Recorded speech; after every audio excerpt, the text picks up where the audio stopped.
Assalamualaikum warahmatullahi wabarakatuh. Halo anak-anak, bertemu lagi bersama dengan Ibu Putri. Bagaimana kabar anak-anak pada hari ini?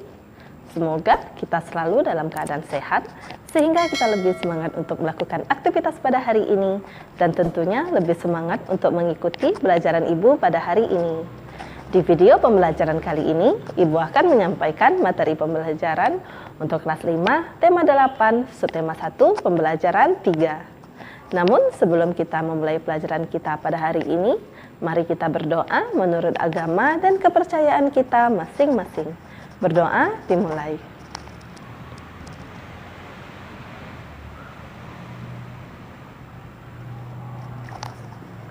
Berdoa selesai. Tujuan pembelajaran kita pada hari ini yaitu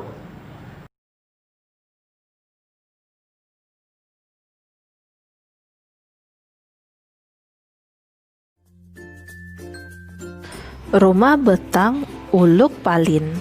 Rumah betang atau rumah panjang uluk palin terletak di Kapuas Hulu, Kalimantan Barat. Rumah betang ini berukuran panjang 268 meter, tinggi 5-6 meter, dan memiliki 53 bilik rumah. Menurut data, pada tahun 2007, rumah betang uluk palin dihuni lebih dari 500 jiwa yang terdiri atas sekitar 130 kepala keluarga. Tidak diketahui persis pada tahun berapa rumah betang ini pertama kali dibangun, namun diperkirakan rumah ini pertama kali didirikan oleh komunitas Tamam Baloh Apalin pada tahun 1800-an. Kemudian rumah betang ini pernah diperbaiki pada 1940-an karena kebakaran. Rumah betang ini juga telah 3 kali berpindah lokasi karena menyesuaikan dengan perubahan alur sungai Uluk dan sungai Nyabau akibat erosi. Dalam tradisi Dayak, rumah betang dan hutan adalah pusat sekaligus bagian terpenting semesta kehidupan. Seperti jika kita mengucapkan kata kampung, pulang, rumah, rumah betanglah yang diingat oleh masyarakat Dayak. Bagi mereka, rumah betang juga merupakan pemersatu. Di sanalah mereka berkerabat dan bertradisi. Di rumah betanglah tradisi Dayak terpelihara. Rumah betang adalah kekayaan budaya Indonesia. Namun pada Sabtu 13 September 2014 malam, rumah betang uluk palin terbakar. Tidak ada yang tersisa dari rumah betang yang terpanjang dan tertua di seantero Kalimantan itu. Masyarakat bersedih karena kehilangan tempat tinggal. Lebih dari itu, masyarakat Kalimantan bersedih karena rumah betang uluk palin merupakan cagar budaya yang sangat penting. Ayo berdiskusi pada halaman 16. Jawablah pertanyaan-pertanyaan berikut ini. 1. Ceritakan secara singkat peristiwa pada teks rumah betang uluk palin. Peristiwa yang terjadi pada teks rumah betang uluk palin yaitu 1. Rumah betang uluk palin merupakan rumah adat suku Dayak. 2. Rumah betang uluk palin terletak di Kapuas Hulu di daerah Kalimantan Barat. 3. Rumah betang uluk palin mempunyai ukuran panjang 268 meter dan dengan ketinggian 5-6 meter. 4. Rumah betang uluk palin ternyata dihuni lebih dari 500 jiwa yang terdiri atas sekitar 130 kepala keluarga. Dan 5. Rumah betang uluk palin kebakaran pada tanggal 13 September 2014 dan tidak ada yang tersisa akibat kebakaran itu. 2. Apa keunikan rumah betang? Keunikan rumah betang uluk palin yaitu 1. dihuni oleh lebih dari 500 jiwa yang terdiri atas sekitar 130 kepala keluarga. 2. Dibangun tinggi dari permukaan tanah untuk menghindari musuh, binatang buas atau banjir. 3. Bentuknya memanjang serta terdapat sebuah tangga dan pintu masuk ke dalam. 4. 3 kali berpindah lokasi karena menyesuaikan dengan perubahan alur sungai Uluk dan sungai Nyabau akibat erosi. Dan 5. Dapat ditemui di pinggiran sungai-sungai besar yang ada di Kalimantan. 3. Apa keunikan rumah adat di daerahmu? Kamu dapat menjawabnya sendiri sesuai dengan keunikan rumah adat yang ada di daerahmu. Dan berikut ini adalah bahan referensi rumah adat.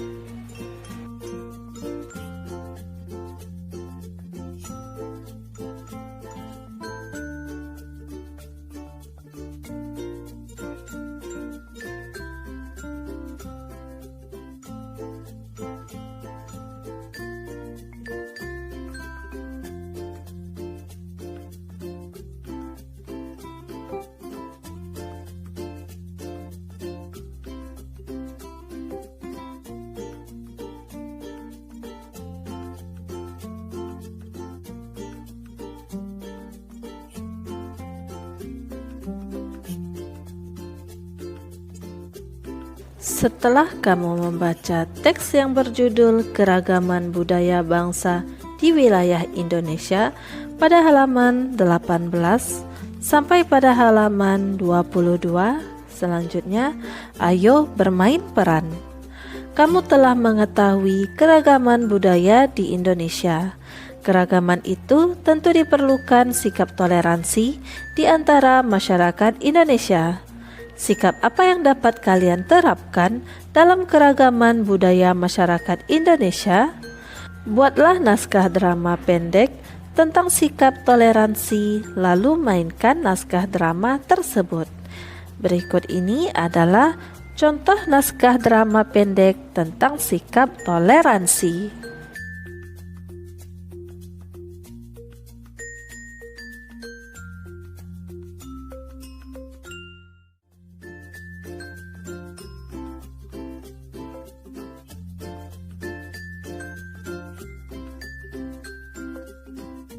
Tugas pada halaman 23, kerjakan tugas ini bersama kelompokmu.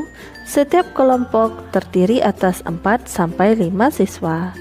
Yang pertama, tuliskan daftar kosakata dari bahasa Indonesia dan bahasa daerahmu yang sesuai artinya. Tuliskan paling sedikit 25 kata. Kamu dapat menjawab pertanyaan 1 berdasarkan sesuai daerah masing-masing atau carilah di internet. Yang kedua, identifikasi nama dan keunikan pakaian adat daerah tempat tinggalmu. Kamu juga dapat menjawab pertanyaan ini sesuai dengan daerah tempat tinggalmu atau carilah di internet untuk mempermudah jawabanmu. Yang ketiga, tuliskan judul lagu-lagu daerah di Indonesia.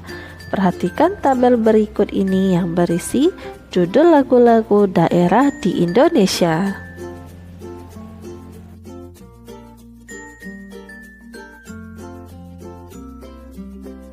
Jenis usaha dengan mengolah sumber daya alam. Untuk memenuhi kebutuhan hidup masyarakat, melakukan berbagai usaha. Berbagai kegiatan dan jenis usaha yang dilakukan menghasilkan barang dan jasa. Salah satu jenis usaha di masyarakat yaitu mengolah sumber daya alam dari lingkungan. Kita mengenal berbagai bentuk kegiatan manusia dalam mengolah sumber daya alam untuk mencukupi kebutuhan hidup. Jenis usaha bidang produksi yang bergerak dalam pengolahan sumber daya alam disebut usaha agraris. Jenis usaha yang termasuk bidang agraris atau pertanian dalam arti luas antara lain persawahan, perkebunan, perhutanan, peternakan, dan perikanan. Umumnya usaha persawahan dan perkebunan dilakukan di daerah perdesaan karena tanahnya masih luas. Namun sekarang kita dapat melakukan usaha penanaman pada lahan sempit, misalnya dengan cara hidroponik atau penanaman dengan media air, atau vertikultur, atau cara bercocok tanam dengan menempatkan media tanam dalam wadah yang disusun secara vertikal. Tanah pertanian ditanami sayur mayur, buah-buahan, dan palawija. Lahan pertanian juga dimanfaatkan untuk perkebunan. Tanaman perkebunan diantaranya cengkeh, teh, karet, coklat, tembakau, kopi, dan kelapa sawit. Usaha di bidang peternakan membutuhkan lahan yang luas. Hewan-hewan yang diternakan antara lain sapi, kambing, domba, itik, dan ayam. Selain itu, ada juga peternakan ulat sutra. Kepompong ulat sutra dapat menghasilkan serat bahan baku kain sutra. Kegiatan pertanian lainnya adalah perikanan. Usaha di bidang perikanan dapat dilakukan di daerah pantai atau bendungan atau waduk. Akan tetapi, ada juga usaha perikanan yang memanfaatkan kolam-kolam di lahan persawahan. Ada pula jenis usaha lain yang memanfaatkan secara langsung sumber daya alam. Jenis usaha ini disebut bidang usaha ekstraktif. Dalam bidang usaha ekstraktif, kita hanya mengambil sumber daya alam tanpa harus mengolahnya terlebih dahulu. Bidang usaha ekstraktif yaitu berburu, pertambangan, dan penebangan hutan. Ayo mengamati pada halaman 26. Amatilah aktivitas penduduk sekitarmu yang memanfaatkan sumber daya alam. Lakukan bersama kelompokmu, buatlah laporan dengan contoh berikut. 1. Jenis usaha kebun sayur. Sumber daya alam yang digunakan tanah pekarangan. Hasil usaha bayam, tomat, kacang panjang. Manfaat bahan pangan keluarga dan untuk dijual. 2. Pertanian padi. Sumber daya alam yang digunakan lahan sawah. Hasil usaha gabah atau beras. Manfaat bahan pangan dan untuk dijual. 3. Jenis usaha yaitu beternak. Sumber daya alam yang digunakan hewan. Hasil usaha daging, susu, kulit, telur. Manfaat bahan pangan dan untuk dijual. 4. Jenis usaha tambak udang atau bandeng. Sumber daya alam yang digunakan hewan. Hasil usaha udang, bandeng. Manfaat bahan pangan dan untuk dijual. 5. Jenis usaha kehutanan. Sumber daya alam yang digunakan pohon. Hasil usaha berbagai jenis kayu. Manfaat bahan bangunan dan mebel. Ayo bercerita pada halaman 27. Ceritakan pengamatan kalian di depan kelompok-kelompok lain dan bapak atau ibu guru, bandingkan dengan hasil pengamatan kelompok lain. Banyak sekali keragaman sosial di daerah lingkungan tempat tinggalku. Keragaman itu antara lain dalam bentuk jenis usaha atau pekerjaan yang dilakukan oleh masyarakat. Beberapa di antaranya adalah menanam sayuran, yang mana hasilnya bisa dikonsumsi sendiri maupun untuk dijual. Ada masyarakat yang berternak kambing, yang mana hasilnya bisa berupa daging dan susu, yang sebagian besar hasilnya untuk dijual. Ada juga profesi petani yang mengolah lahan pertanian untuk menghasilkan beras untuk dikonsumsi maupun untuk dijual. Ada juga petani tambak yang mengolah lahan tambak dengan hasil berupa ikan bandeng dan udang yang hasilnya untuk dikonsumsi dan dijual. Sedangkan di pinggiran kampung ada beberapa masyarakat yang memanfaatkan hutan dengan memotong dan menjual kayu hutan untuk dipakai bahan bangunan dan mebel. Keragaman sosial di lingkungan kami membuat kami lebih menghargai perbedaan yang ada dan makin mempererat persatuan. Demikianlah materi yang dapat Ibu sampaikan pada hari ini.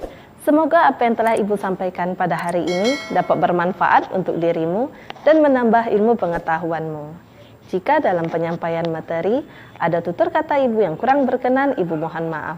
Akhir kata, wassalamualaikum warahmatullahi wabarakatuh.